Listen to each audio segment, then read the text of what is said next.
Do Palestinians have a right to self-defense?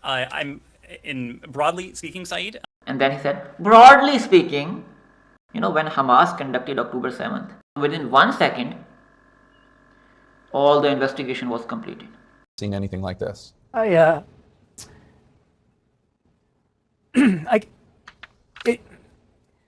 What 20,000 were killed? I have to check them first. I have to check them.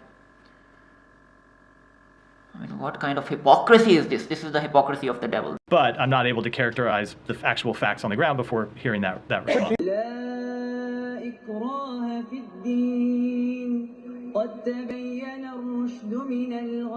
We're speaking of the principle of self-defense. I'm asking if you think that the principle of self-defense applies to the retaliatory the airstrikes that they're conducting in response. Matt, this is a very fluid situation. I would hesitate to comment on operations beyond the rocket fire that is clearly targeting innocent civilians in Israel. So I would hesitate to speak to specific operations that have just occurred. But the broader principle of self-defense is something we stand by on behalf of Israel. Yeah, but do you think that an Israeli military response to the rockets coming in, a military response to the rockets coming in is covered by this broader rubric of self-defense, right? Self-defense often does authorize the use of force.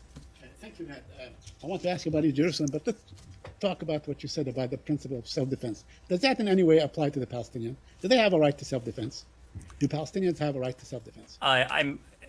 Broadly speaking, Saeed, we believe in the concept of self-defense. We believe it applies to any state. I don't think that. I certainly wouldn't want my words to be construed as. I understand. I want to ask you on Israel. I don't want to harp on this either, but the Israelis killed 13 people just now, including maybe 5 or 6 children. Do you condemn that? Do you condemn the killing of children?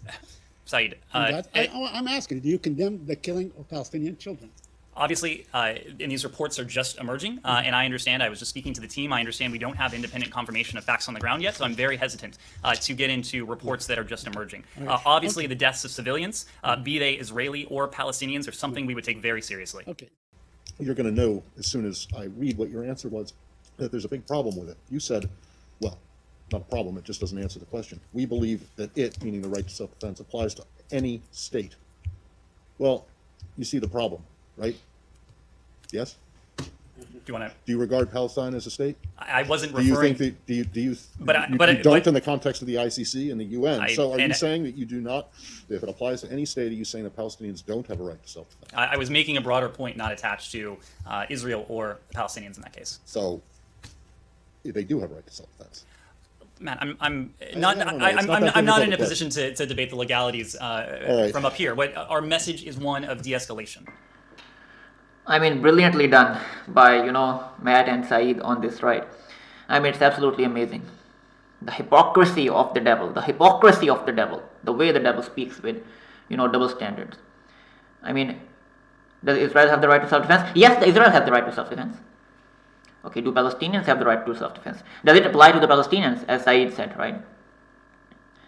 And then he said, broadly speaking, okay, now broadly speaking, it applies to any state. And then Matt rightly pressed him that, do you consider Palestine as a state? You see, the devil likes to play in the gray area, right? When it comes to truth, when it comes to the Muslims who are righteous people, just people, truth-bearing people, now not justice anymore, now in the gray area. And another thing you would have noticed, that when Saeed said that, do you condemn the killing of Palestinian children? And he replied, Ned Price replied, obviously, and these reports are just emerging. We don't have all the ground facts yet. Okay.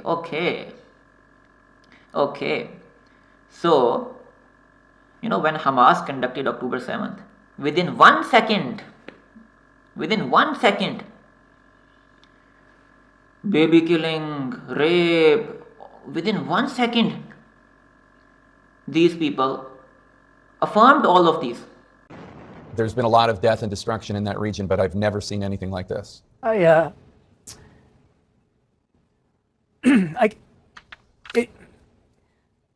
sorry, it's very, excuse me, very difficult to look at these images, Jake, and the human cost. And these are human beings. They're family members, they're friends, they're loved ones, cousins, brothers, sisters.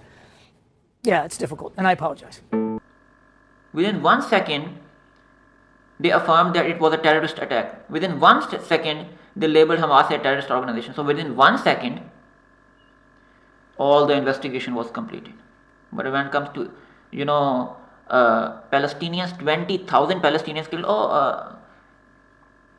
Were they killed? Were these reports verified? I didn't check them. Really? Were 20,000 were killed? I have to check them first. I have to check them. I mean, what kind of hypocrisy is this? This is the hypocrisy of the devil. This is the double standards. This is the Iblees in work. Demolition. It looks like what we do here in this country when we're taking down an old hotel or a stadium. And you have nothing to say? You have nothing to say about this? To do that kind of an explosion, you need to be in there. You have to put the explosives down, and it takes a lot of planning and preparation to do. And if there was a threat from this particular facility, they wouldn't have been able to do it. So I have seen the video. I can tell you that it is something we are raising with the government of Israel, as we often do when we see raising as when what? we see to ask questions and find out what the underlying situation is, as we often do when we see reports of this nature. But I'm not able to characterize the actual facts on the ground before hearing that response. Yeah, but you saw the video. I did see the video. I don't mean, know. it looks like it looks like a bridge being imploded. I don't know what was under that building. I don't know what was inside. But it doesn't matter what was under the building, because they obviously got in there to put the explosives down to do it in the way that they did. Again, I'm glad you have factual certainty about it. I just I don't. All I have is what I saw in the video. I just right? don't. And I think you guys saw it too. We did see it, and I can say that we have raised it with and the government of Israel. And it's not troubling to you? We are always troubled by any degradation of civilian infrastructure in Gaza, but without knowing the actual underlying circumstances. I'm a little hesitant, I think for reasons that should be understandable, to pass definitive judgment on it from this podium.